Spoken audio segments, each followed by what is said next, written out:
దేవరాగం జ్ఞానయోగం వ్యాసపీఠం బహువేదశాస్త్రం బోధామృతహిత శ్రీమన్నారాయణం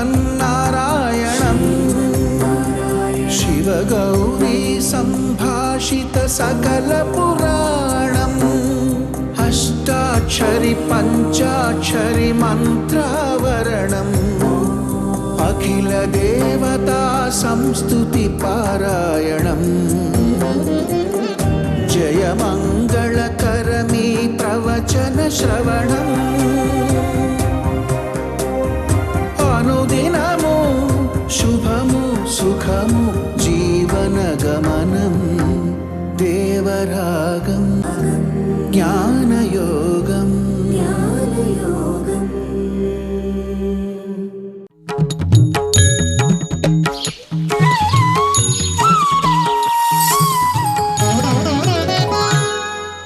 ఆపదామపహర్తారం దాతారం సర్వసంపదాం లోకాభిరామం శ్రీరామం భూయో భూయో నమామ్యహం.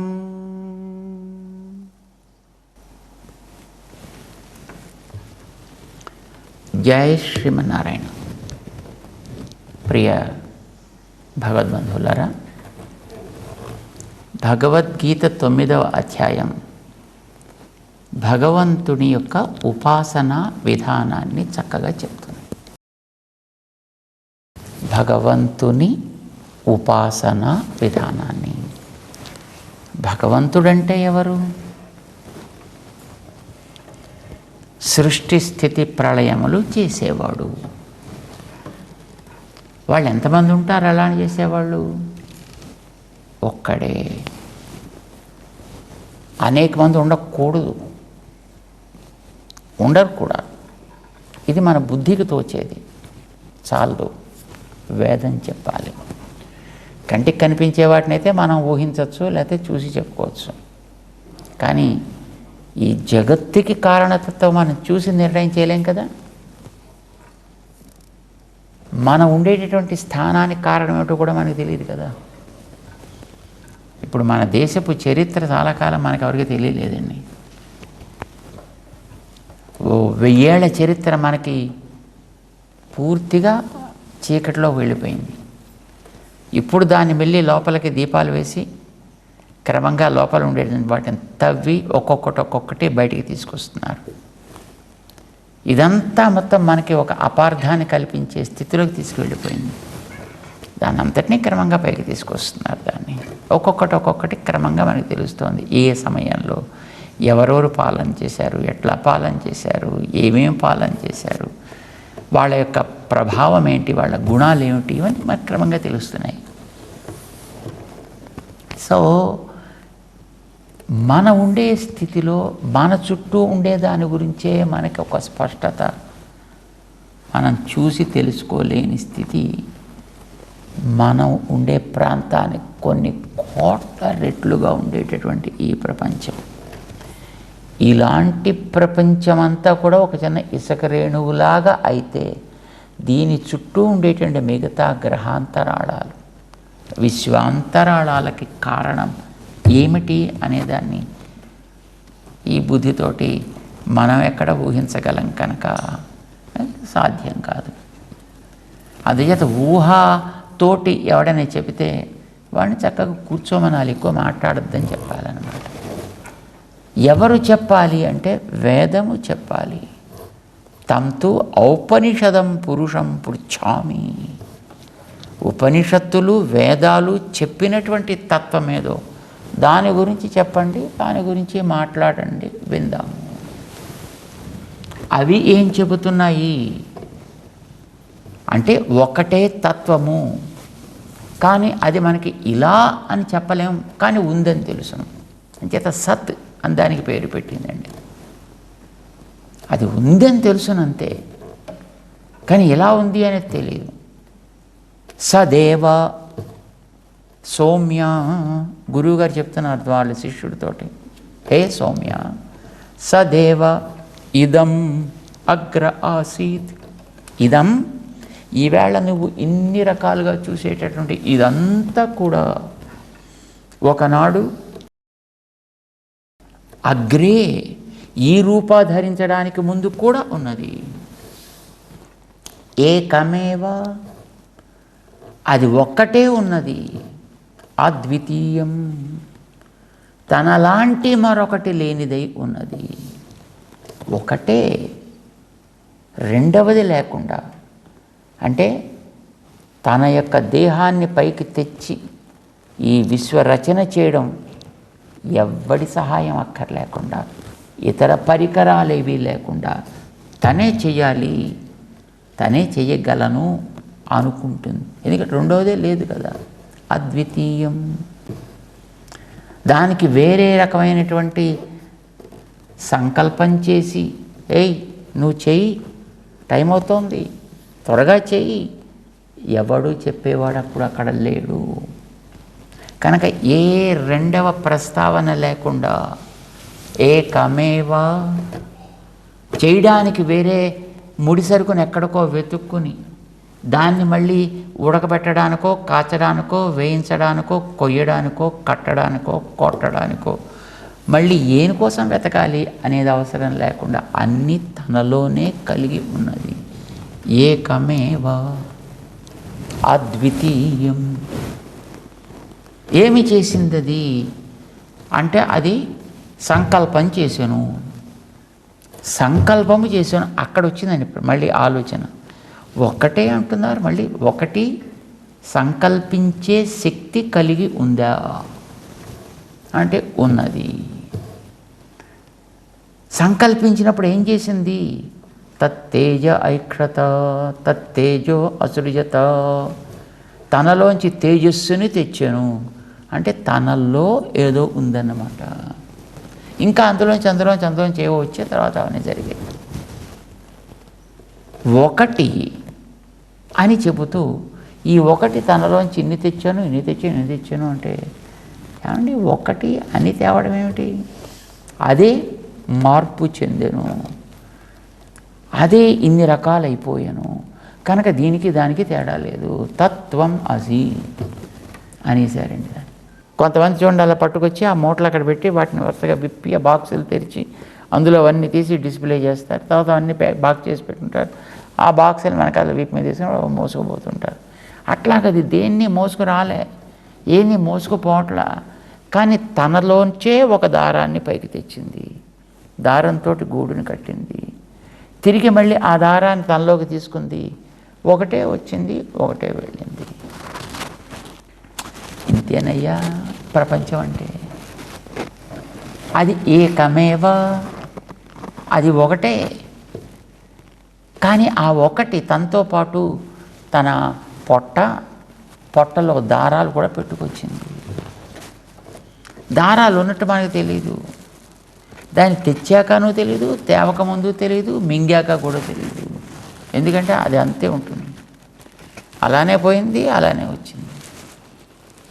ఇలానే ఈ విశ్వాన్నంతటిని తయారు చేసినటువంటి పరమాత్మ వాడు ఒక్కడు, ఏకం ఏవా. ఏమండి మరి వాడికి ఈ ప్రపంచం తయారు చేయాలంటే మట్టి, నిప్పు, నీరు, గాలి, ఆకాశం ఇవన్నీ లోపలే వాడితో పాటు ఉంటాయి. అంచేత వాడికి ఏకత్వం అనేది ఉన్నది. అందుకే వాడిని ఏకం అంటున్నారు. దీన్ని పత్రము అని అంటాము. ఎందుకంటాము అంటే ఇందులో పత్రత్వం ఉంది కనుక దీన్ని పత్రం అంటాం. పుస్తకం అని అనం, ఎందుకంటే దీంట్లో పుస్తకత్వం లేదు, పత్రత్వమే ఉంది కనుక దీన్ని పత్రము అంటాం.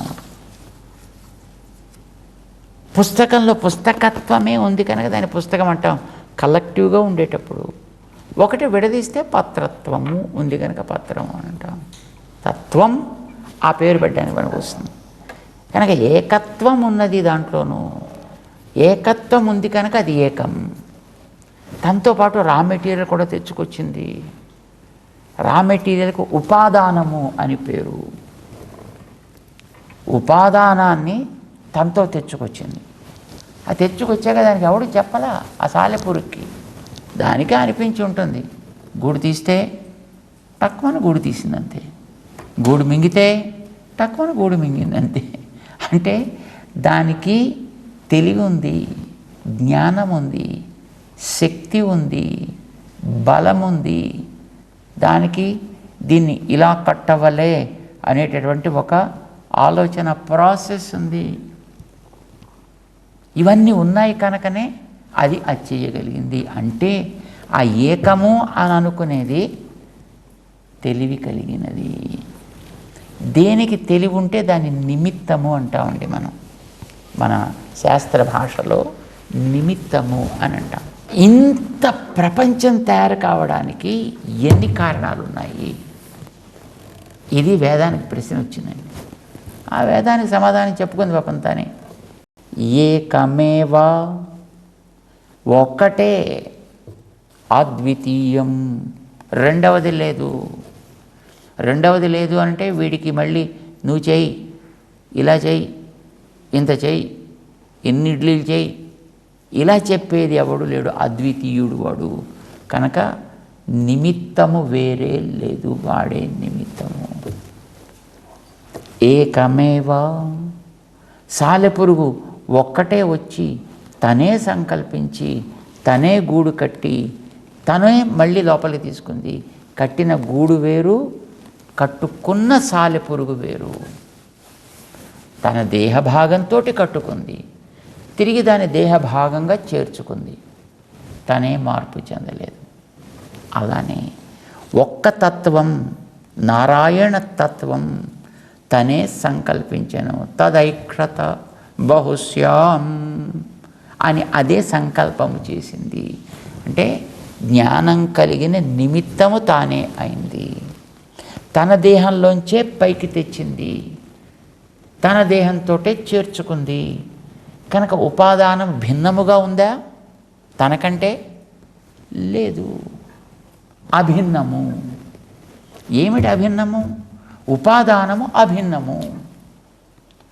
సాలెపురుగు కంటే గూడు వేరే లేదు బయట ఎక్కడ.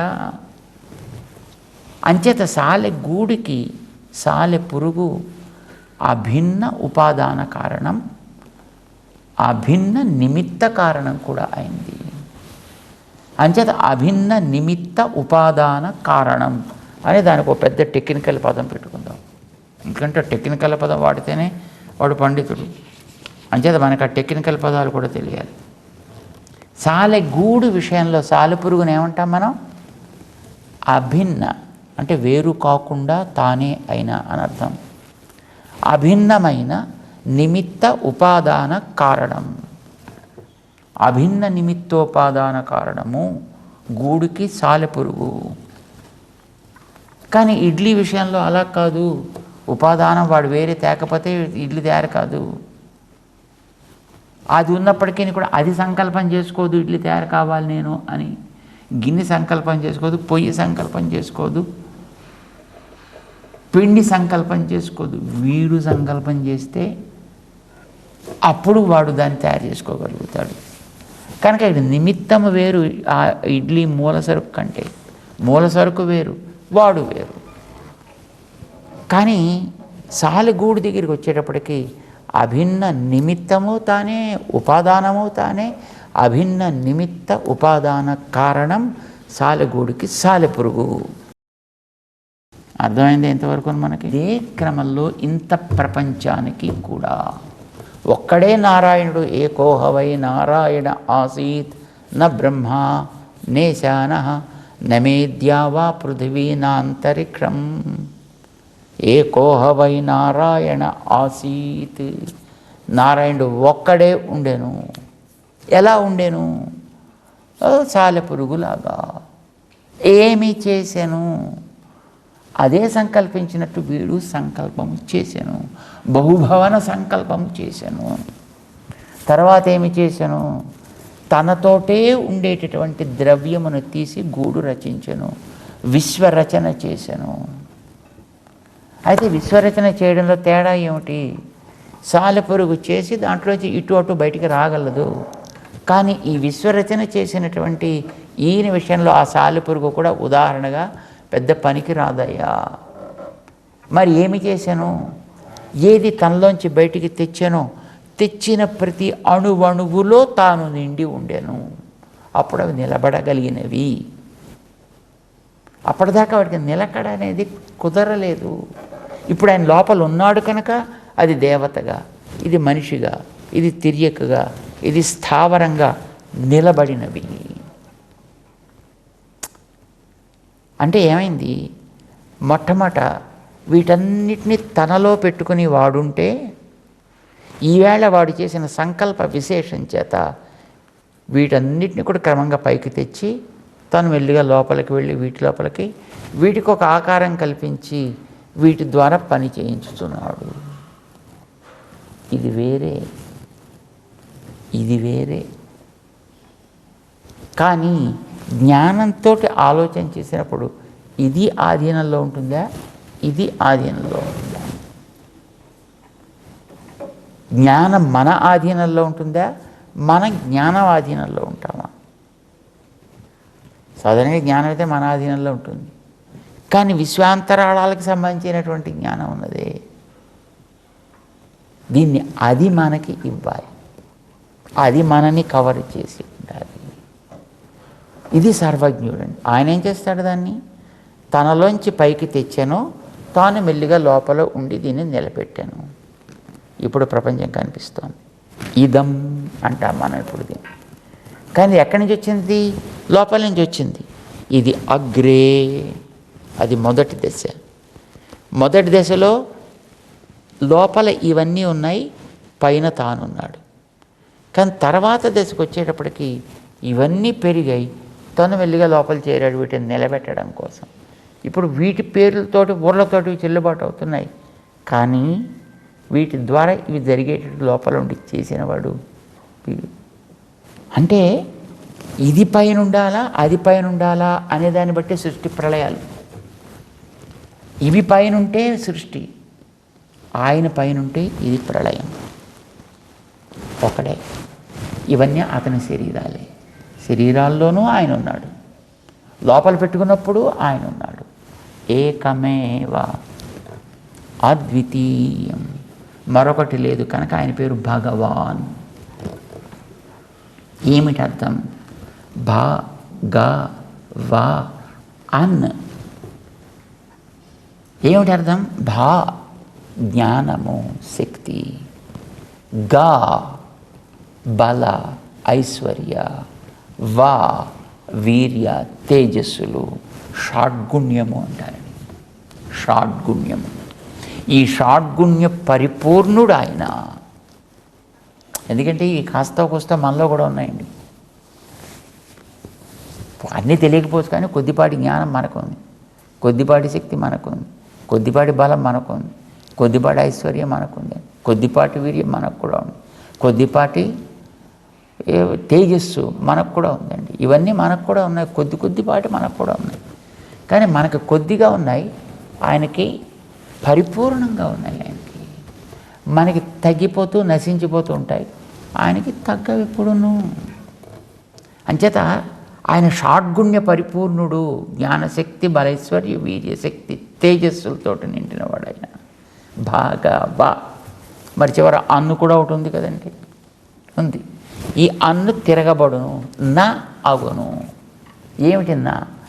ఇవి కంటే వేరైనవి దోషగుణములు ఏవి నా లేనివాడు.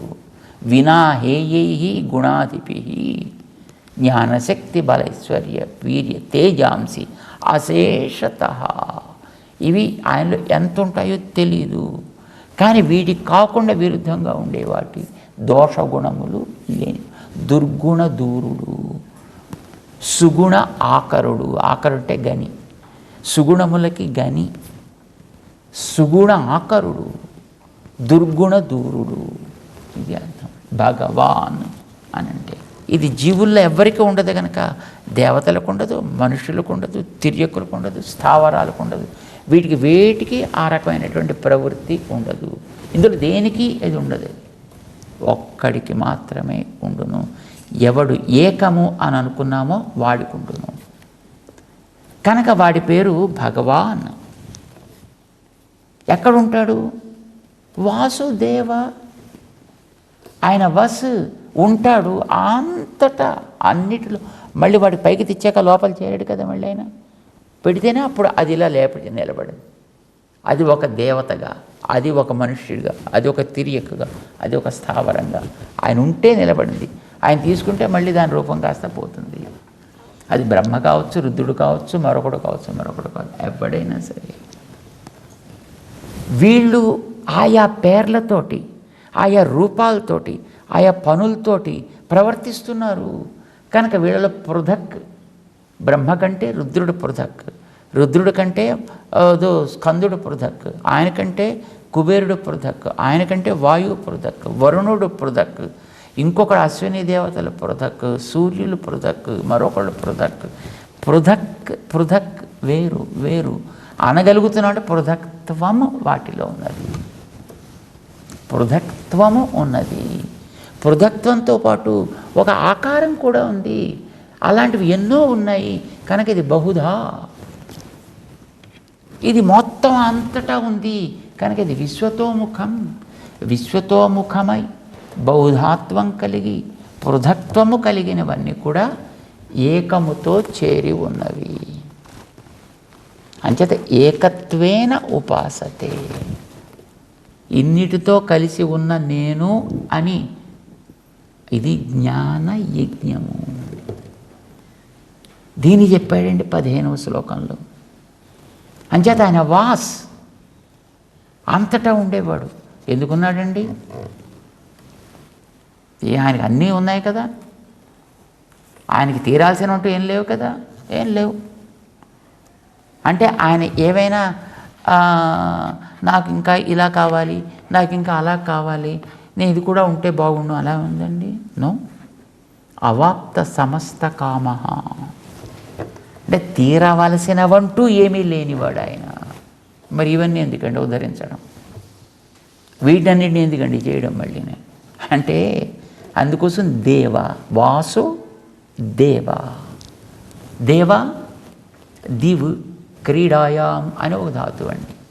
అంటే ఇదంతా కూడా కేవలము క్రీడగా చేయువాడు. అంటే ఏదో ఏం చేస్తాం, తప్పదు కదా అని ఏడ్చుకుంటూ చేయడమో, బాధపడుతూ చేయడమో, బాధ్యతగా చేయడమో కాదు. ఇదంతా క్రీడగా చేయును, లీలగా చేయును. ఆయన లీల కోసం మమ్మల్ని నేర్పిస్తుందండి అని మళ్ళీ పెద్ద దెబ్బలాట. అంటే ఆయన లీల కోసం ఏడిపించడం కాదయ్యా, చేసే పనిని లీలగా చేస్తాడని చెప్తున్నాను తప్ప ఆయన లీల కోసం చేస్తాడంటలేదు. లీలగా చేయడం అంటే హాయిగా చక్కగా ఆడుకునేవాడు. తను శ్రమ పడుతున్నానని ఆడుకోవాడు, సరదాగా ఆడుకుంటాడు. ఇప్పుడు ఆటలు కాదు మేము చెప్పేది. ఇప్పుడు ఆటలు పైసల కోసం ఆడుతున్నారు. పోటీలు పెట్టుకుని నువ్వు గెలుస్తావా, నేను గెలుస్తావా, నేను గెలిస్తే నాకు పైసలు, నువ్వు గెలిస్తే నీకు పైసలు, లేదా మెమెంటోస్ కోసం, లేదా సర్టిఫికెట్స్ కోసం. నో, సరదాగా చిన్న పిల్లవాడు ఉయ్యాల్లో పడుకుని ఆ గిలకలో ఏవో అంటుంటారు. ఇదివరకు రోజుల్లో చిన్నప్పుడు ఉయ్యాల్లో కట్టి పెట్టేవాళ్ళు, టింగ్ టింగ్ టింగ్ టింగ్ టింగ్ టింగ్, దాంతో వాడు ఆడుతూ ఉంటాడు. వాడు ఆ ఆట ఎట్లా వాడికి శ్రమజనకం కాకుండా వాడికి ఆనందం కోసం ఉంటుందో, ఇంత లోకవత్తు లీలా కైవల్యం వేదవ్యాస భగవానుడు చెప్పాడు. ఇంత మొత్తం ఈ జగత్తుని చేయడం కూడా కేవలము లీలాగా, కేవలం ఆట ఆడుకున్నంత సులభంగా అలా చేస్తాడని చెప్పడం దేవ. ఆయన వాసు దేవ, ఇలా చేస్తాడు ఆయన. ఈ వాసుదేవుడై ఆనందాన్ని ఆయన అందరికీ అందించాలని తన దేహంగా ఉండేదాన్ని తెచ్చి దాంతో చేస్తున్నాడు. దానికి ఆనందం ఇవ్వాలి అనే ఉద్దేశంతో వాసుదేవ. ఆయనే కృష్ణుడు, అపరిమిత ఆనందం కలవాడు. కనుక విశ్వతోముఖత్వం ఉంది అక్కడ, బహుధాత్వం ఉంది అక్కడ, పృథక్త్వం ఉంది ఆయన దేహానికి. ఆయన ఏకము, దేహముతో కలిసిన ఒకడు, విశిష్టము, అద్వైతము. తనలాంటి వాడు మరొకడు లేడు, మరొకడు లేనే లేడు. తన దేహాన్నే తీస్తాడు. అందులో చెందిన వాళ్ళే మిగతా వాళ్ళంతా. కనుక దేహము నువ్వు ఒకటే అని ఎప్పుడు అనకూడదు తెలివైన వాడైతే. అంగము ఆ దేహం కలిగిన వాడు ఒకటని అనకూడదు ఎప్పుడు. ఒకటే అనొచ్చు కూడా. నేను అని అంటే ఎందరూ దాంట్లో చేరతారు. అంతేకాని చెయ్యి నువ్వు, కాలు నువ్వు అంటే వాడు పిచ్చోడు అంటారు. చెయ్యి నాది, కాలు నాది, నేను కాదు. ఏకత్వేన ఉపాసతే. ఎవణ్ణి? విశ్వతోముఖం పృథక్త్వేన బహుధా స్థితం తత్ ఏకత్వం.